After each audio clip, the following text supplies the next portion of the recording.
When you say to someone, okay, we don't want to do this the normal way, we want to do it back to front. So we want to go shoot, imagine it's all there, and then do it in post. I think everyone sees the sense in that. Because like, the way I would pitch it to people is like, say a budget for a movie is normally, you know, a big movie, say, is normally this much. And then what they always do is they keep about that much as a safety net, as like a little insurance, like backup. Like, let's go make the movie with this, right? And have this as the backup insurance. Somehow, we had to convince the studio. So it's a sort of location scout, but it was also a proof of concept. They backed us in giving us some money to say, okay, you guys go and look for these locations. What they didn't know was that Gareth wanted to shoot constantly while we were on the road so that we could later present to them to say, hey, look, this is 2 guys on the road with maybe 3 or 4 cases of equipment, and this is what we can produce. He basically cherry-picked all the most beautiful places in Southeast Asia.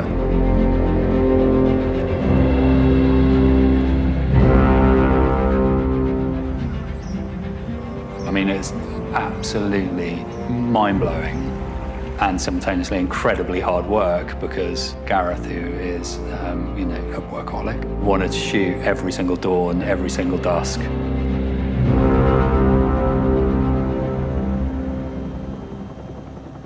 The one cardinal rule for Gareth is that you can never, ever be in a van or any moving vehicle at that time of day. Lee's the template name. It was just Disney World for like cinematography. Shot loads and loads of material. I had a little prosumer drone, like a $2 or $3 grand drone and a $2 or $3 grand camera.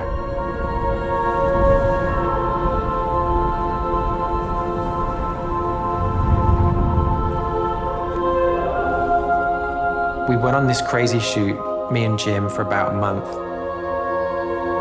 Went to all these amazing places. I shot loads and loads of footage. It was like a dream.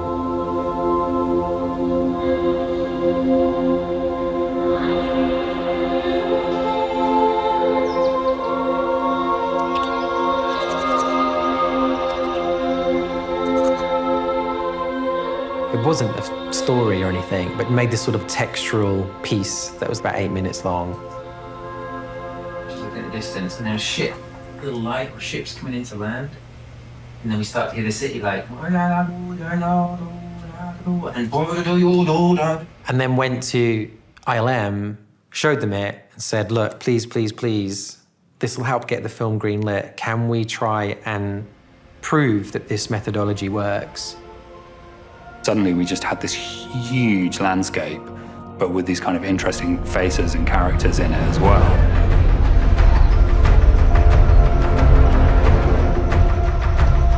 Then the magic of ILM turning some of them into simulants, you know, turning them into robots of some form or another. So you suddenly have a guy on a moped who's whizzing along with a robot head unexpectedly.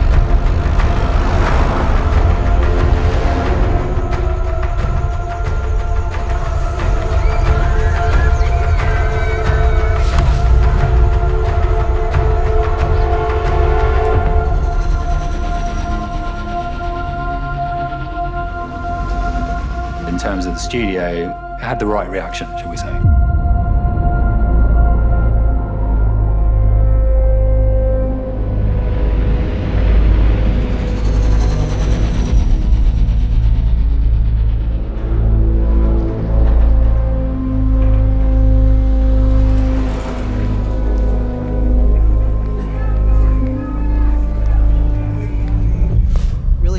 Of the reel was to look at the locations through the lens of exactly the way Gareth would want to shoot them, to show that it could be done without a huge unit.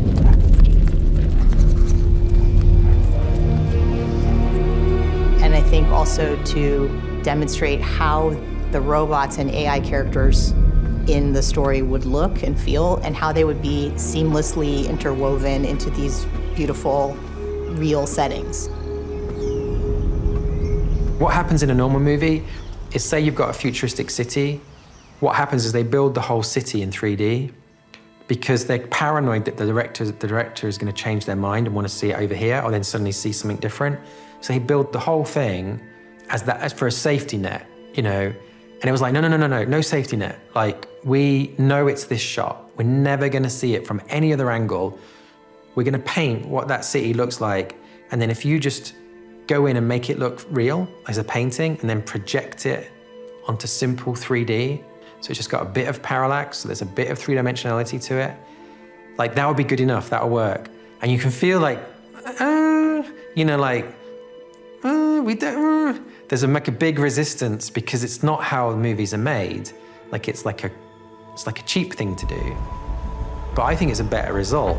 And so we just went through with it, you know, really good to us. And they were like, okay, let's try it. It really gave everyone a sense of the deeply cinematic nature of what he was planning and imagining. And that did allow us to accelerate forward, and I think really led towards the green lighting of the movie.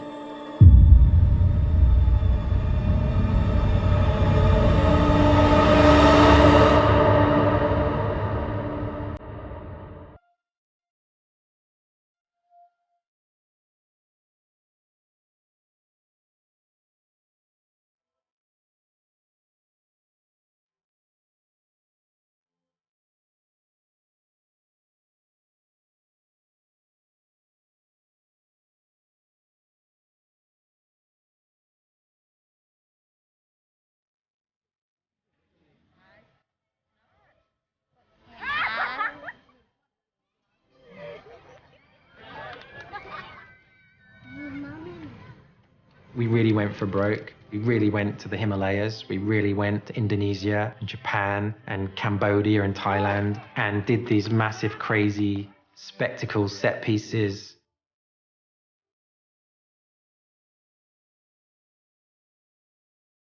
You see magic on screen. You see spontaneous, interesting, compelling, organic, unartificial cinema.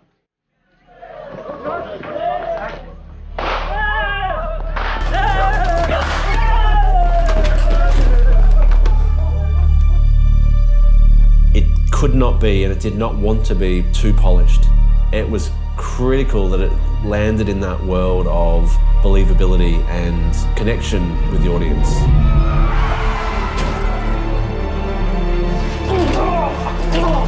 You've got a very unique process, unlike anything I've ever experienced.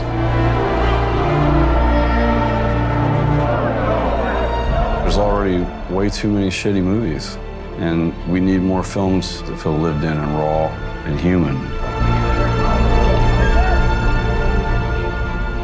I don't think anyone's ever seen anything like this before. There are all these special effects and everything, but at the heart of it is a beautiful story. Inside of a science fiction world, what dominates is the characters and the relationships and what people learn. Science fiction should always have some meat on the bone. What questions is it provoking about something important in the real world?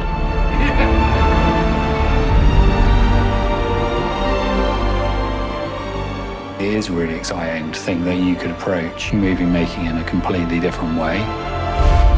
The more you can make movies for less money, the more freedom you get, the more risks you can take, and therefore hopefully films can become more interesting. The most important thing is to tell your story. It doesn't have to be expensive, it's about the choices. Those choices are determined by your creative point of view and your process. It's this new way of approaching things, doing things completely differently with technology that never existed before. Go do stuff with that. Go change everything, like break the rules. Go make it all on your own terms with how you think a movie should be made.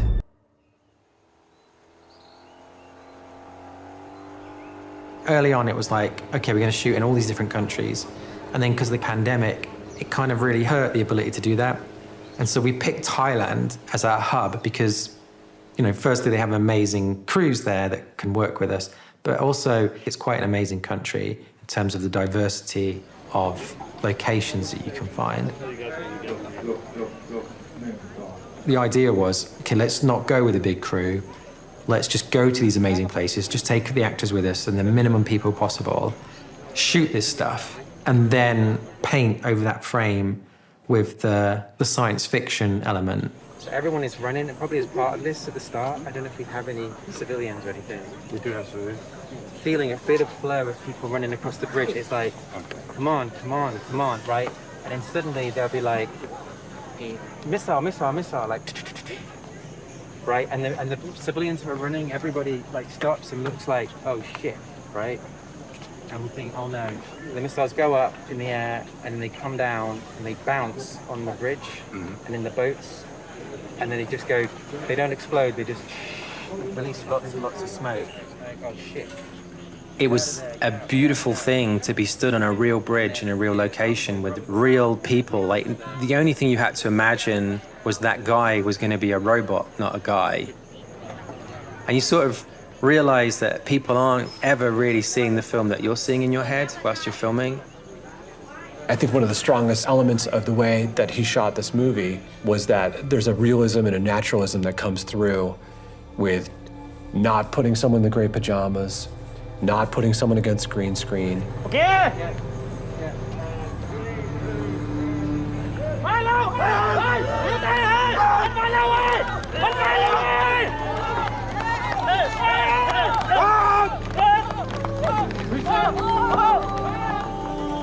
To his credit, I think Gareth chose that if we shot everyone in traditional costumes, then we would be able to pick and choose later. And the ones that we elected to turn into simulants or robots or whatever, those were people that were the right people you're looking at the right time.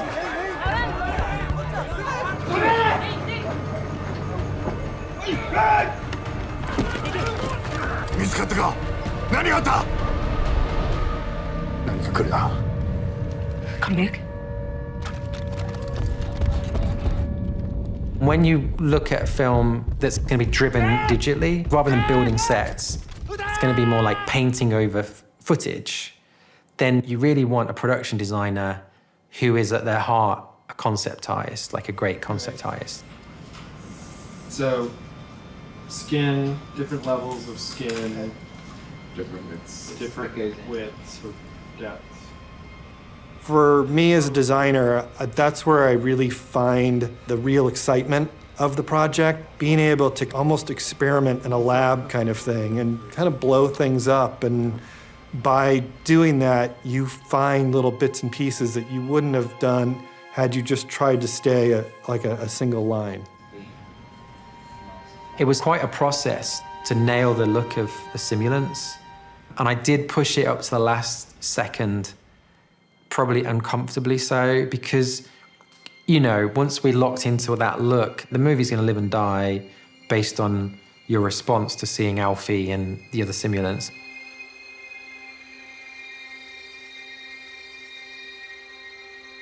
He doesn't want to drill down too quickly into the nuts and bolts of things. He likes to kind of explore and find things. So we kept on trying to keep things alive and thinking about different directions we can take and really holding that process as long as we could. What was really difficult was that fine line of you want to know when you look at that person that they're not human, but you do too much to them and you don't feel anything. We found that connecting the throat down into the body, you feel more empathy for that person. I think it's an instinct. You're seeing something that's been separated from the body versus like, oh, this is someone who just looks different. I was paranoid we weren't doing enough because from the front, apart from the ears are missing, but sometimes even with hair, you can't tell that.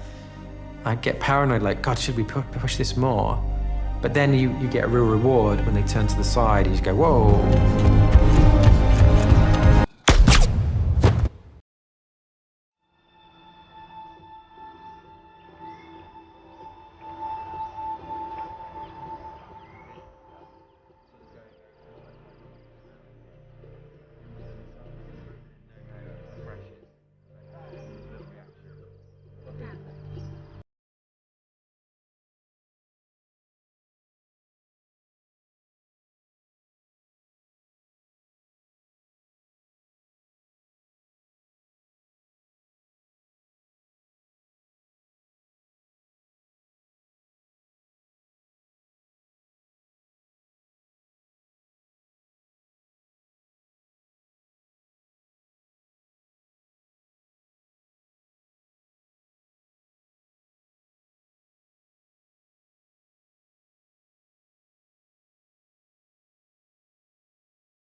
blockbuster and real, but in a cinematic, beautiful way.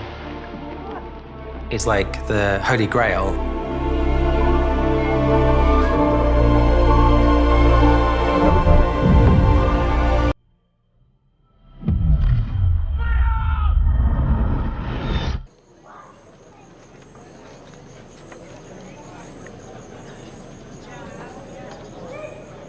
Don't grip.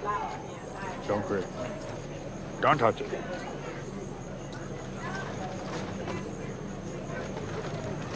Who's first to get in the boat? Thank you. Yeah, no. Like, Whose number? Yeah. like, like if I should go first? Or? JD go first? Or I think it's your boat. Okay. So maybe you go first. and after something. Yeah. Come on. Just go on, and then you're like, Go before it's too late. and then you head off, like. Yeah. This feel like a... Obviously, there are actors that are reading lines, and it's a script that everybody knows the arc and the character arc and the story. But from a technical standpoint, from a crewing standpoint, and from an equipment standpoint, we had to treat it like it was a documentary in order to be able to kind of properly give Gareth and his actors the bubble that they needed to be able to kind of make the film that they wanted to.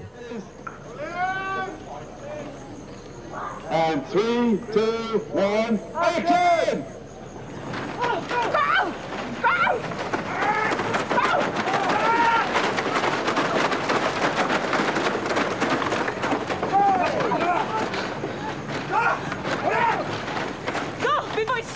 When people say a documentary style in terms of drama, what they're really referring to, I think, is a much more organic, reactive approach.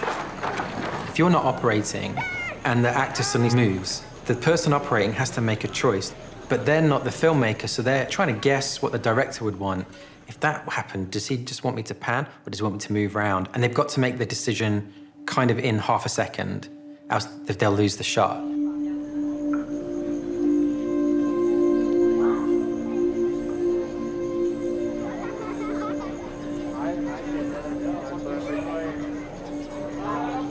It's so hard for that person to be perfectly in sync with the director's brain. And so it was always the intention, like, I'm gonna operate because it's just easier that way.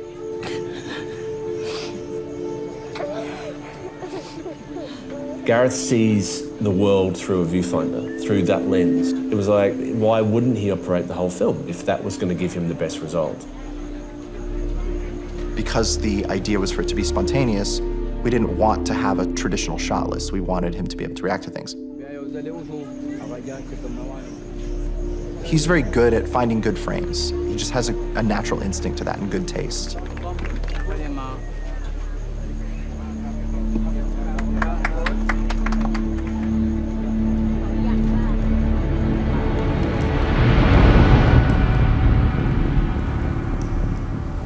I just felt like if I operated, then I can't tell anyone off. I'll just do what's instinctive to me and just go with your gut about things, and I won't get annoyed with anyone because it'll always be my fault if it's not right, if I screw up because I gambled and moved the camera and suddenly we lose a performance moment or something.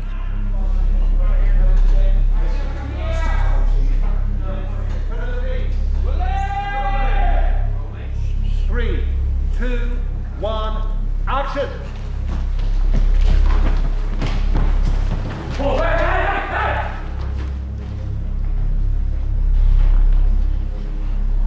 Joshua? Hey, don't. No, hey, stop!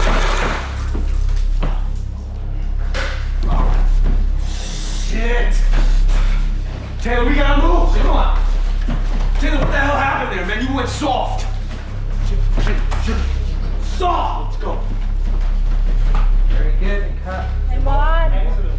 I'd say it's almost like a coach or a trainer asking you to do a drill, and he does it too.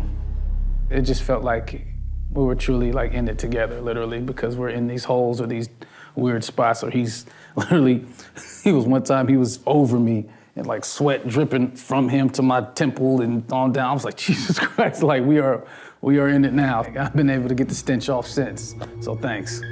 Because all that happens at once, we're kind of confused. Was the red light from being shot, or like this kid hit? Like let it be the alarm, and then. Okay. No! Stop! No! No! No! No!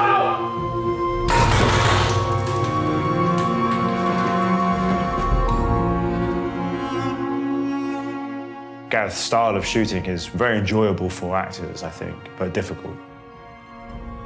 You know, it has the huge scale of a sci-fi action epic, but his preferred method is to block an entire sequence over an hour, so we know exactly what's going to happen. So I'm going over there to kill him, right? Yeah, so like, all right, he's seen us. Well, we can take him with us. Hostage. Maya, go get your things. I've done this before. Calm. Go, we gotta move. Come on.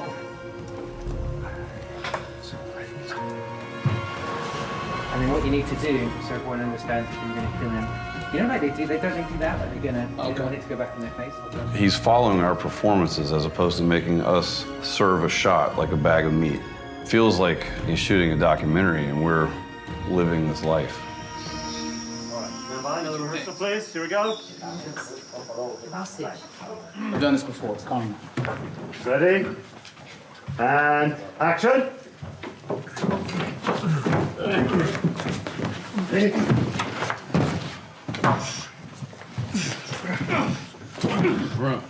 You have to be on your toes with the way that Gareth shoots, and it's good that way. You have to just always be on and always in character and just completely immersed in the scene, and things move very, very quickly. Here we go. 3, 2, 1, action.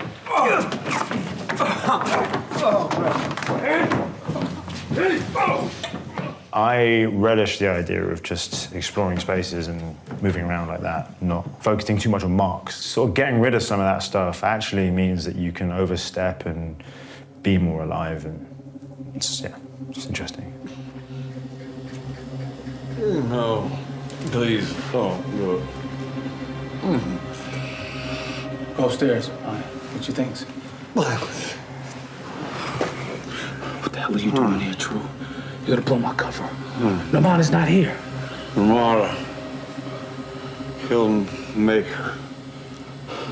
True, we had a deal. You okay? You need a break?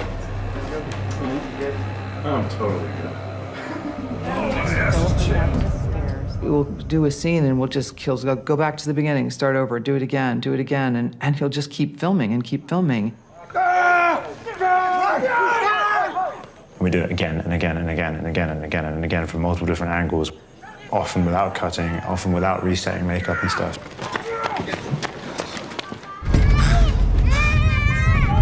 Nate!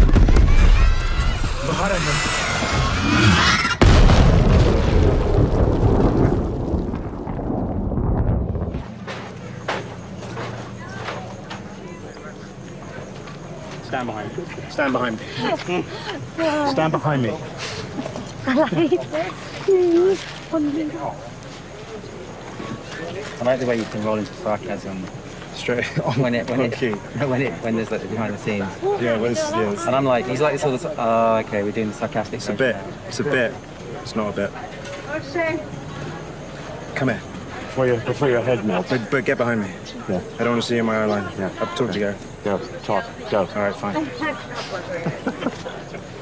I can do this. That's all right. It's going to distract you. No, it's too colonial. Go. It's going to get you out of character. There's too much bamboo and people holding umbrellas. He just keeps going. I mean, and he has this stare of like, I'm not bothered at all. He doesn't seem like it's bothering him ever. So if he's ever had any pain or suffering, I can't tell. He masks it well.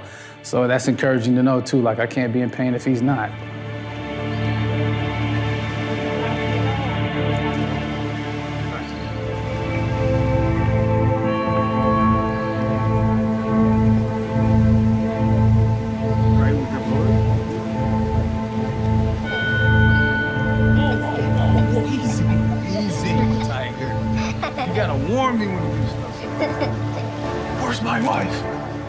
How's it go? How's it go? Tell me, how's it go? Go ahead. How do you get this picture reference? Where is my wife? Picture reference? I think it's a... And see. All right, I can see that outline.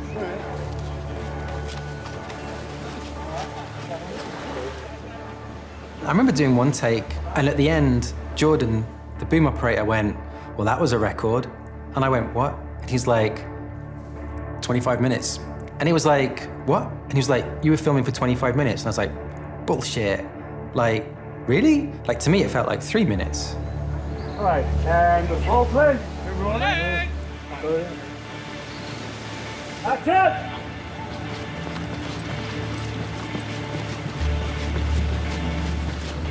Even if I've got some feedback, I don't stop. And I just say the feedback without saying cut. And then no one comes in, no one interrupts anything, and you just carry on. And I really like that. I think that's exciting and efficient.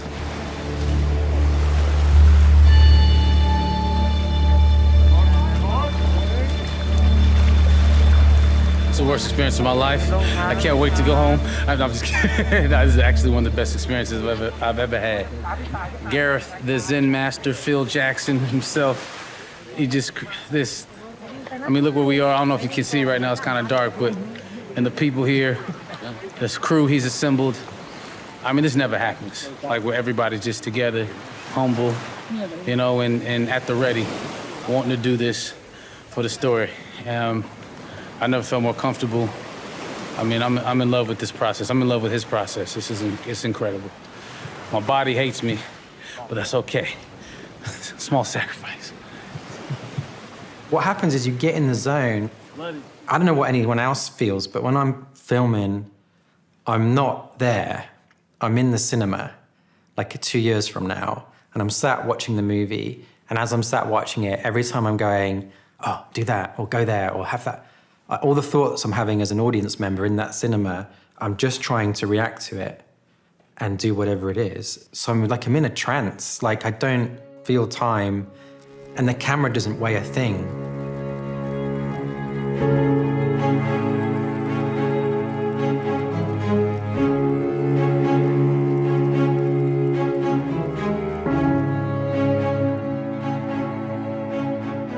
It felt like a lot of times where you'd stand there and look around and go, we look like a student film.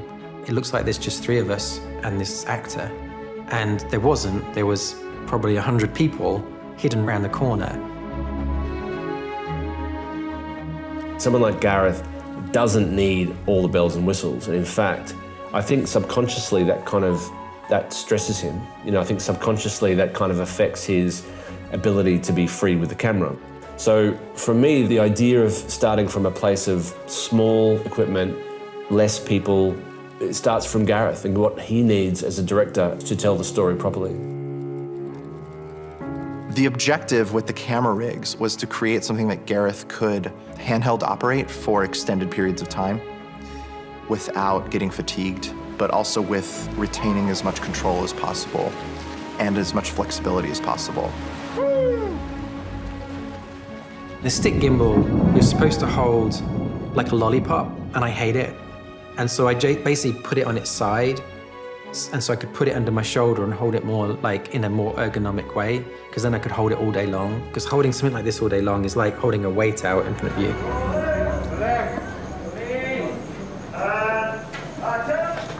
The goal originally was to shoot as much of it on this gimbal as we could.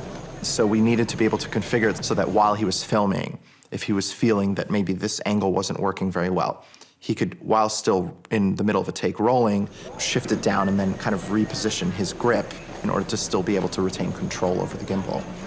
And so we set it up so that he could really hold it at any height, including all the way down on the ground. We would always pick the lightest weight stuff possible. That was probably the biggest factor in deciding the camera, was the weight and size. With the FX3, particularly at this point in time for this film, it was like a light bulb moment when we tested that camera and realized that it definitely did have a little bit of grain to it, but that grain was visually very interesting. Basically, they took all the color science from their higher end camera they had that they made feature films with. They put it in this kind of prosumer camera that you can buy in the shops. And it was like, perfect, this is it.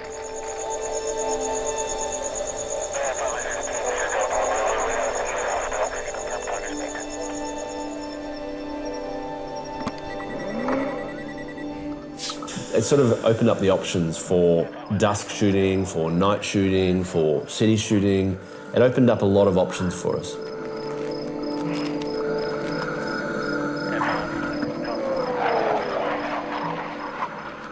Gareth knew that he wanted to shoot anamorphic, so then the question was, okay, what is the lightest weight vintage anamorphic lens out there that had the aesthetic look that he was after? So they found the Kowa 75 millimeter.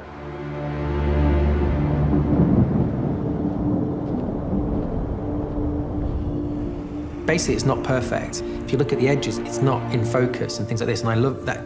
That's kind of what a painting does. Beautiful paintings, then they've not got detail everywhere. Like a great image says, look at this, not this, this. And a great lens, I think, will do that. It'll go, don't look at this, look at this. It wasn't too wide, it wasn't too long, you could do the bulk of a film on, but it wasn't too heavy or too hand-built.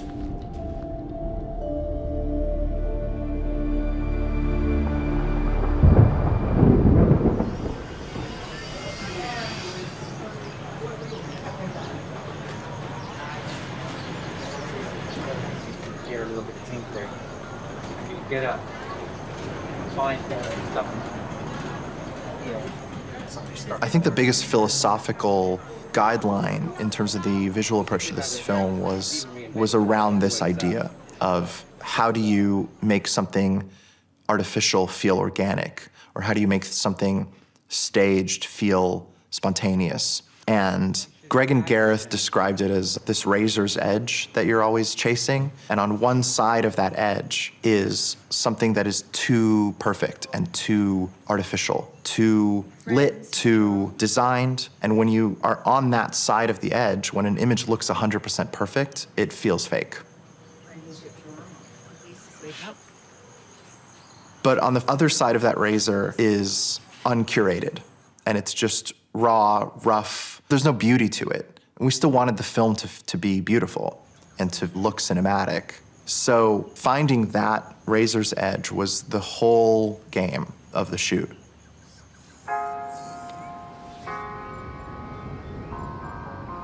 Can that go now? With my hand? Okay. And a 1. And a... No, not stuck. But let's try another angle. If I try another angle...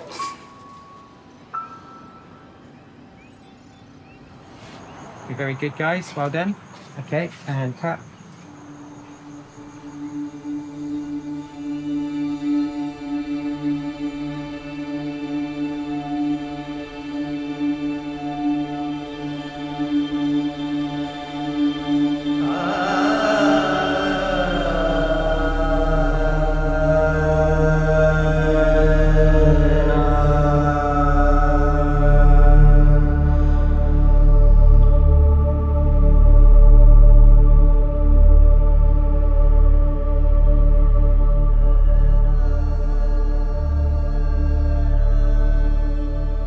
Classical filmmaking is really slow because every time you move the camera, all the lights have to move around. And it's like this dance that happens all day long and it takes forever and you need a massive crew.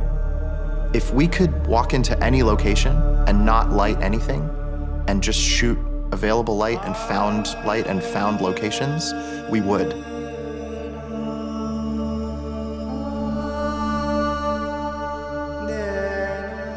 We wanted 360 because if the actors moved around, we could move around. So we were thinking like, okay, why don't we have someone with a pole, right? That's like the boom guy, who as I move around and the actors move around, they just move around. We changed the lighting to a point where every light's on a switch or on a dimmer.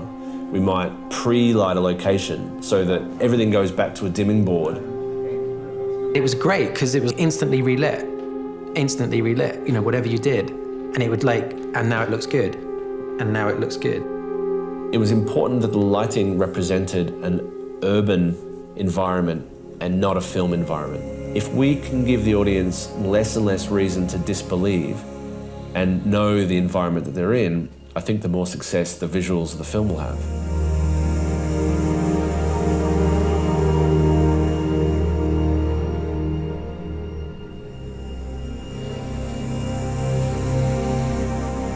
It is a definite challenge building these worlds from scratch because they've not existed before.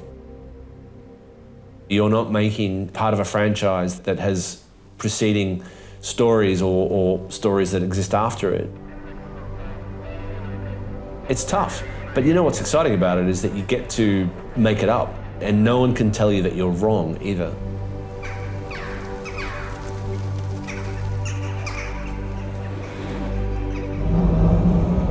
I basically lent on a lot of friends from the other films I'd made and was like, can you do some images?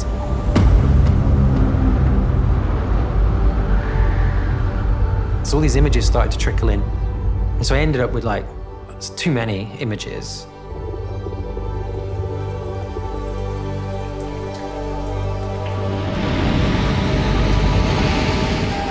We wanted a used universe more than anything. We wanted something that felt that you could walk around a corner and you could see this new world, but it still felt grounded, it still felt earthly.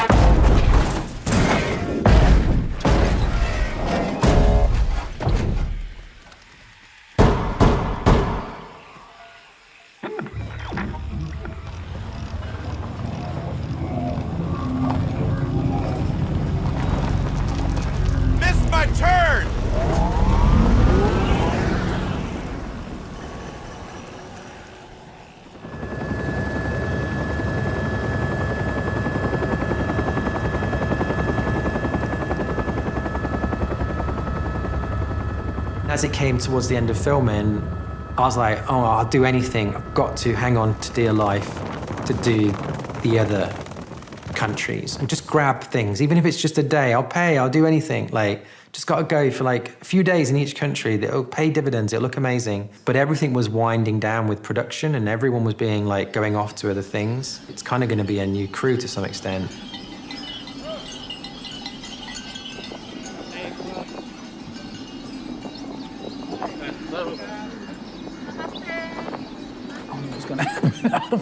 I mean, it's like we're gonna go full Terrence Malick style. I have no idea. He's just like, oh, thanks for going. I'm like, yeah, I'll go. And I have no idea what we're gonna shoot.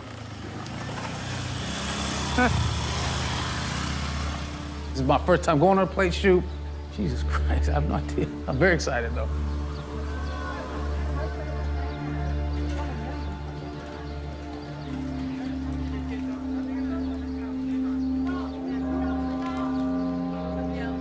There was a guy who agreed to shave his head to be a monk. A couple of guys did that for us and they agreed to play the characters. It's kind of a surreal thing to ask people. Like, do you want to be in a sci-fi movie? Look, it's just this camera. This can't be, you know, anything special. It's not like a big movie came to town and got rid of everybody and set up all these sets and things. Let me take her to Maya. Would you luck side deck now? Yeah. Yeah. You wait here.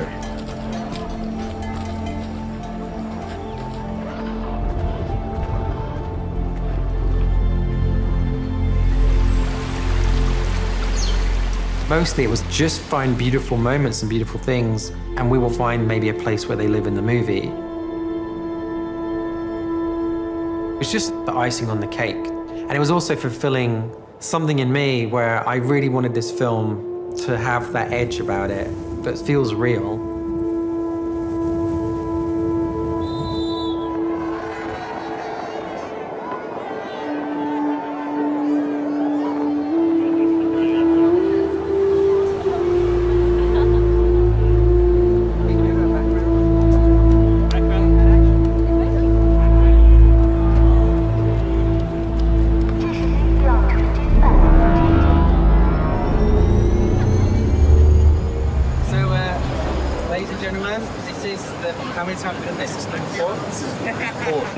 Fourth time we've done this. This time it's get it right this time. For real, really for real.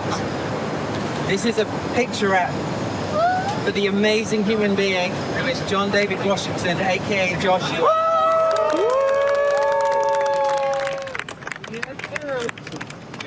got nothing. I love this job. This has been a life-changing experience. It's a beautiful country. It's been a beautiful experience. Do it again. I know we shot in more locations in Thailand than any movie has ever shot in Thailand. And so going into making the film, it was like, this is going to be hard. I don't know, it's a very grounding experience, like that feeling of going off to war at a certain age and just diving into some terrible experience, but you're going to come out of it a better person. It was kind of that kind of experience, I think, that was on offer. I think JD led the way with the attitude. He really wanted to dive into this crazy place and just suck it up. It was a major impact on my life and how I see films being made. And this guy I'm playing, you know, he's carrying a lot of stuff, a lot of guilt, a lot of PTSD, a lot of trauma. And sometimes I can tend to overthink things, and I can tend to like really inhabit the character to where it's like I'm taking it home with me from time to time. But as much as I try to stay in it, it was easy to relax and get out of it every time I go home to, you know, in Bangkok or some of these temples I got to visit. You just inherit, once you're there, the peace that the country brings. So it was one of the best experiences I've ever had in my life.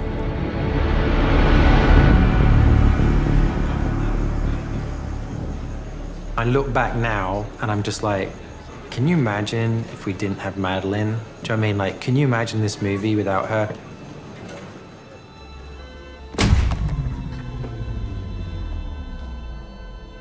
She's a special human being, that Maddie, and she's extremely talented, present, and well beyond her years. I think she's been here before, you know, that spirit of hers. I won't play anymore. I didn't know how it was gonna work out, chemistry-wise, to be honest, but I know she's fearless, and you can't get a cheap laugh out of her. You gotta earn every laugh you get from her. And I feel like you know you're doing well when she starts hitting you and pinching you and stuff like that, and kicking you and whatever. So that's when I knew we were on the right track.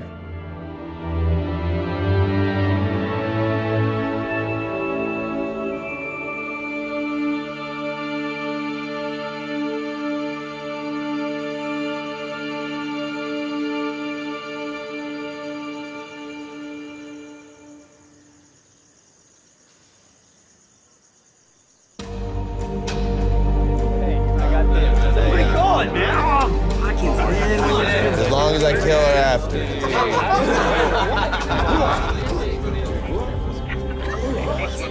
That's your wife? Mm-hmm. I'd do anything for just one more minute. I mean, I'd give anything. You see what's on the heads of this shot? Is the shot they take using, right? Yeah. You can just see how he reacts when she first asks him, because there's a nice little thing he does, right? Just go straight into it.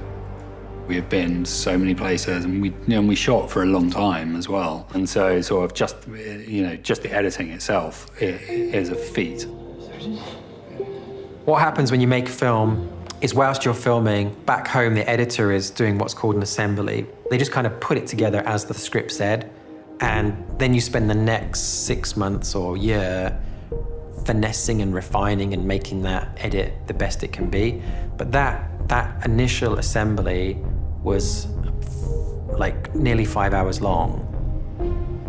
The main game of editing this film was removing things in such a way that the story didn't collapse.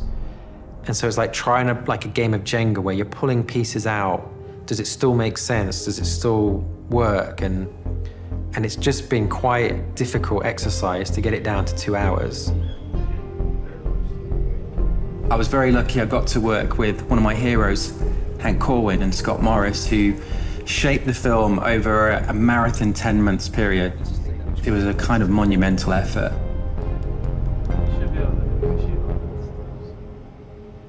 A lot of shots have to be signed off very early.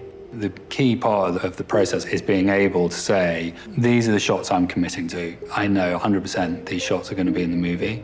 And then it means that you're constantly trying to feed the VFX machine.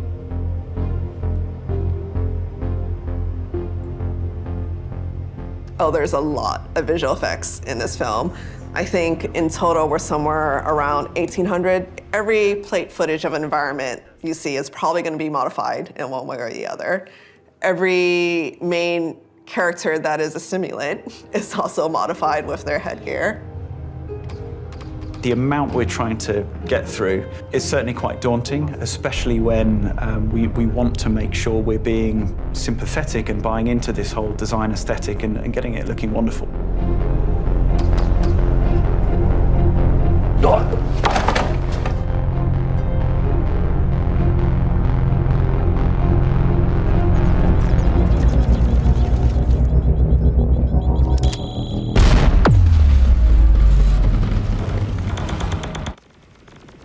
Was this a roto nightmare? I think a roto and paint semi-nightmare, yeah. Looking in the direction of our team, yeah. You can tell the roto artists they can see their family again now. You should video all those family reunions. Gareth, do you want to see this again, or shall we sort of hit those notes as we go through? No, you can take it to VFX heaven. Great. That we will. All right. Brilliant. To get through all this work, you need a process, right? You can't treat everything in its own unique way. It needs to get a bit more like, not kind of like a factory in a way. Oof, that looks like he's getting hit hard. Would you take credit for how Sydney's work? I do it every day. Is it connecting? Yep. He looks good.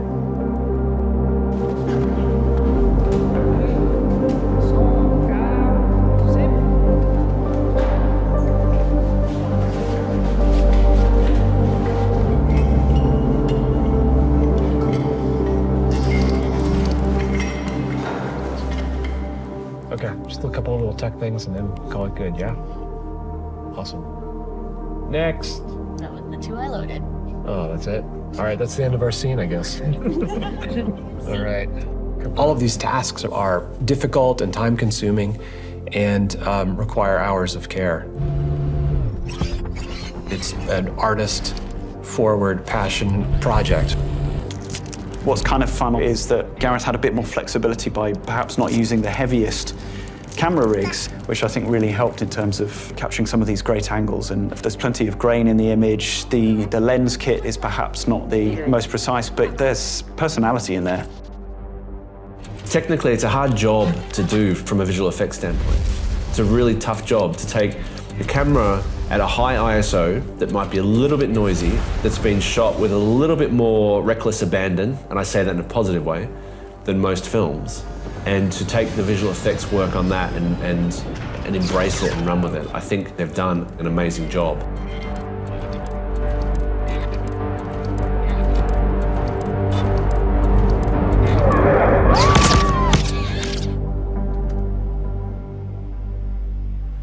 So Doug, just go back a few shots. For example, this one here.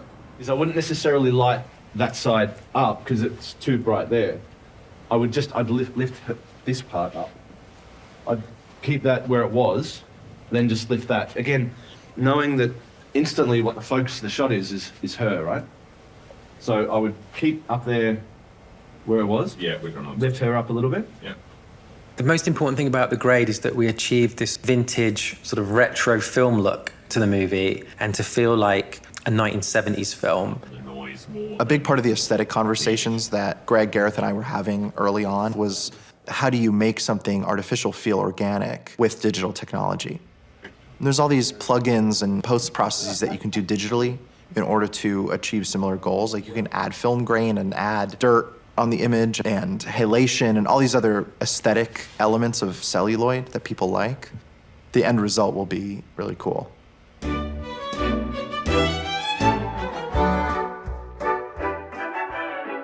Welcome to the future of robotics. Let them help you. Chores around the house, there isn't anything they can't do. The movie was originally made as an allegory for like things that are different from us, like the other. But it weirdly, as we were making this film, AI has gotten better and better.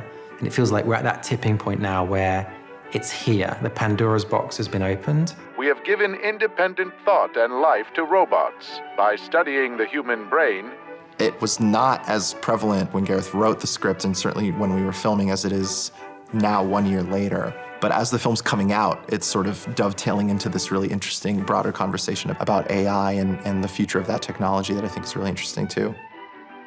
I don't know if I'm convinced that we'll get to a point where we have fully sentient AI personalities that are enough to fool human beings, but we're getting close. I've seen some pretty dodgy videos of robots on the internet trying to emote, and I think I'm doing a better job than they are. They drive our cars. They are our civil servants. But there's a lot about this future that is believable, politically for sure.